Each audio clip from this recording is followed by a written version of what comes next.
Are you interested in going on a one-way trip to explore worlds beyond? Hello, you are watching Space, the final frontier, above and beyond, an open-minded channel. And tonight we are exploring the mysteries of our universe. So let's look into the possibilities of exploring the galaxy for a new beginning, a new Earth. This may sound like fantasy, but what if it were possible? Would you go? Recently, a real-world challenge inspired scientists, engineers, and dreamers across the globe.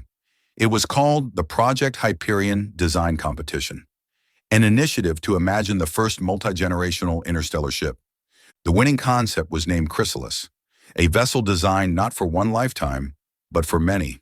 A city between the stars, a new home for humanity, a one-way ticket to forever. So get ready for the ultimate road trip to Alpha Centauri, or more precisely, Proxima Centauri, b, a world orbiting the nearest star to our own, just 4.24 light-years away. Oh, and remember, we already mentioned this is a one-way trip. Are you still all in? Good, then let's begin. Part 1, Project Hyperion, the dream of interstellar travel. Humanity has always looked to the stars and wondered what lies beyond. From the moment Galileo first turned a telescope skyward, to the Hubble Space Telescope's breathtaking images, the question has always lingered, can we go there? But the distances are staggering. Even traveling at the speed of our fastest spacecraft, NASA's Parker Solar Probe, it would take over 6,000 years to reach our nearest neighbor star. Chemical rockets, our current propulsion technology, simply can't get us there. We would need something far more advanced and far more patient to make the journey. That's where Project Hyperion comes in. Proposed by the Initiative for Interstellar Studies, this international collaboration of scientists and visionaries asked a daring question. If faster-than-light travel is impossible, could we instead build a ship that carries generations of people, born and raised in space, who would one day arrive at a new world? It's a concept called a generation ship, or world ship, a self-sustaining space habitat capable of supporting thousands of people over hundreds of years. In 2013, Project Hyperion challenged engineers to design such a vessel, not as science fiction, but as science possible. And the winner was Chrysalis. Part 2, the Chrysalis, a ship built for centuries. Imagine a structure so large it can never land, never dock, never turn back. A vessel not built on Earth, but in orbit between the Earth and the Moon, using raw materials mined from asteroids and lunar regolith. The Chrysalis would be 36 miles long, a colossal cylinder of interconnected habitats and rotating modules, creating artificial gravity through gentle rotation. It would be home to 1,000 people, about half men and half women, carefully selected for diversity, skill, and adaptability. Every system, every process, every decision, designed for one purpose, to survive the long voyage through interstellar space. At its heart, Chrysalis would be powered by nuclear fusion, the same process that fuels the stars themselves. Fusion propulsion, still theoretical today, could offer continuous acceleration for decades, allowing the ship to reach perhaps 10% the speed of light, fast enough to reach Proxima Centauri in about 400 years. It would weigh 2.4 billion tons, including fuel, habitats, farms, manufacturing decks, and protective shielding. The outer hull would be composed of layered alloys and radiation shielding, possibly even water tanks, to protect the inhabitants from cosmic rays and micrometeoroids. Inside, the design resembles a vast floating city. The innermost decks are lush, gardens, greenhouses, and hydroponic farms producing oxygen, food, and beauty. Animals, from bees to small livestock, would maintain balanced ecosystems. Artificial weather systems simulate day and night, rain and wind, keeping human biology and psychology grounded in natural rhythm.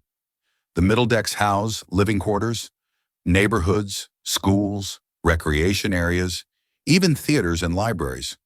Homes would be 3D printed on demand, adapting to each generation's needs. And on the outer levels, heavy industry, refineries, machine shops, recycling centers, and robotic maintenance zones, ensuring the ship's survival through centuries of wear and cosmic exposure. At the top of the ship sits the Cosmos Dome, a massive zero-gravity observation chamber, offering a 360-degree view of the universe in all its glory. For those aboard Chrysalis, this would be the Cathedral of the Stars. Part 3. Life aboard a multi-generational ship. Life aboard Chrysalis would be unlike anything humanity has ever known. Each person would be born into a world where the stars never change. No sunrise, no sunset, just the steady hum of the engines and the faint glow of the distant sun behind them. The first generation, the original pioneers, would be the only ones who remember Earth. They would carry the memories, the music, the stories of home. Their children and their children's children would grow up knowing only the ship. To them, the Chrysalis would be Earth. The population would be carefully managed. Each adult, between the ages of 28 and 31, would be allowed to have up to 2 children, maintaining a stable population near 2,400 individuals. Education, work, and social structure would revolve around preserving the ship's systems and knowledge. Psychologists predict that long-term isolation in space will challenge human identity. How do you give meaning to life when you will never reach the destination yourself? The answer lies in culture, in passing down purpose from one generation to the next. Ceremonies might mark the ship's anniversaries. Holidays could commemorate milestones. The launch day, the midway crossing, the first fusion anniversary. Art, literature, and even religion would evolve to reflect this new human experience. In essence, Chrysalis would not only carry humanity's bodies across the void, it would carry our civilization. Part 4. The science behind the dream. Let's look at the technology that could make this possible. 1. Fusion propulsion. The most promising method of interstellar travel is deuterium-helium-3 fusion, a clean, powerful reaction that could produce immense thrust with minimal radiation. The challenge? We haven't yet mastered controlled fusion here on Earth. Projects like ITER in France and private ventures like Hyperion Energy are moving us closer, but it could still take decades before fusion is practical. 2. Artificial gravity. By rotating the ship at about 1 to 2 revolutions per minute, centrifugal force could simulate gravity similar to Earth's, preventing bone loss and muscle atrophy. 3. Closed ecological systems. Biosphere 2, a 1990s experiment in Arizona, showed how difficult it is to maintain a self-sustaining environment. On Chrysalis, this would be perfected. Every drop of water recycled, every breath of air purified by algae and plants, every scrap of waste converted into new material. 4. Radiation shielding. Cosmic rays are lethal over time. The best defense would be a combination of thick water walls, magnetic fields, and hydrogen-rich materials to absorb high-energy particles. 5. Artificial intelligence and robotics. Over a 400-year voyage, human memory and records could degrade. AI would act as archivist, engineer, and caretaker, preserving knowledge and performing dangerous repairs outside the hull. 6. Communication. Even at light speed, a message from Chrysalis to Earth would take over 4 years to arrive, and 4 more for a reply. Eventually, contact might fade. The ship would become truly independent, humanity's first sovereign world among the stars. Part 5. The journey to Proxima Centauri. Once launched, Chrysalis would slowly accelerate for nearly 50 years until reaching cruising speed, around 30,000 kilometers per second, or roughly 10% the speed of light. For the next 3 centuries, it would drift through interstellar space, a glowing ember in the darkness. The journey would not be without danger. Tiny grains of dust traveling at relativistic speeds could strike the hull with immense force. Navigation systems would need constant adjustment, using onboard telescopes and AI prediction models to avoid debris. Inside, the environment must remain perfectly stable. A single failure in atmosphere, power, or life support could threaten the entire mission. For this reason, redundancy would be built into every system, 3 of everything, all cross-linked. Generations would live, work, and die within the same metal walls. Children would play under artificial skies. Adults would farm hydroponic rice and wheat. scientists would study the stars outside, planning for a world they would never see.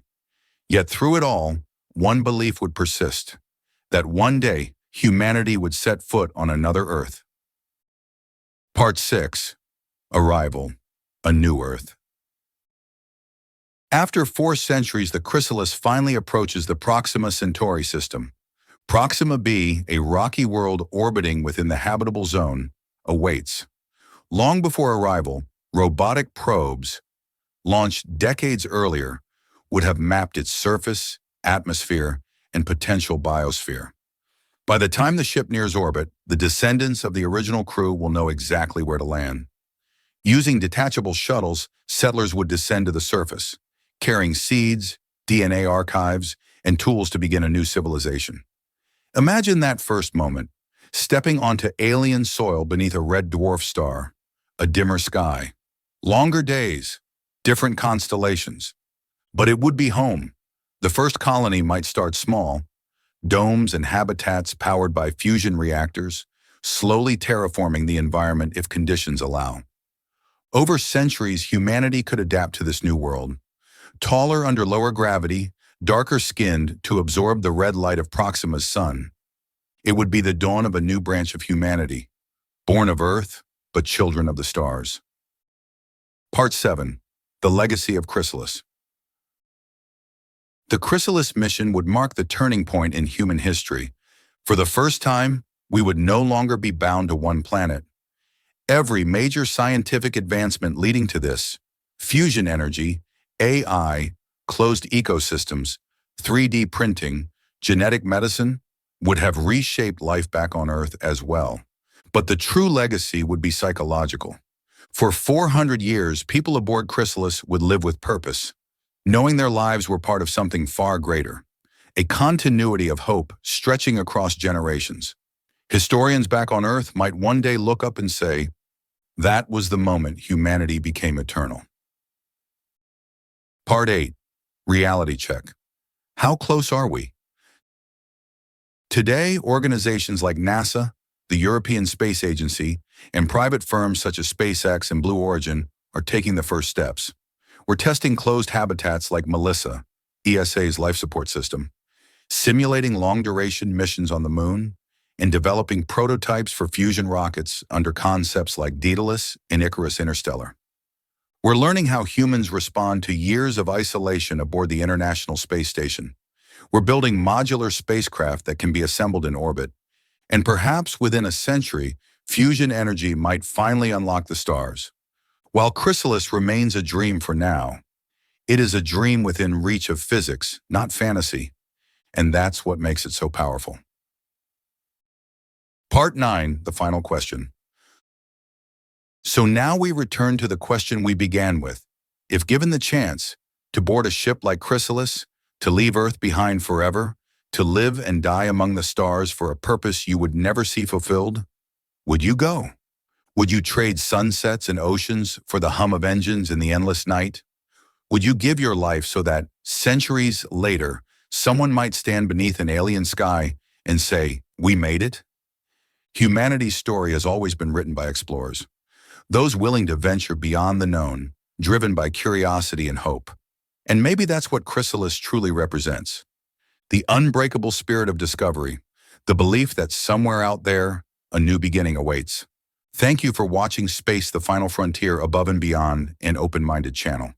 If you enjoyed this exploration into the science and possibilities of interstellar travel, don't forget to like, subscribe, and share this journey with others who dream of the stars. Until next time, keep looking up, because our future may lie beyond the horizon.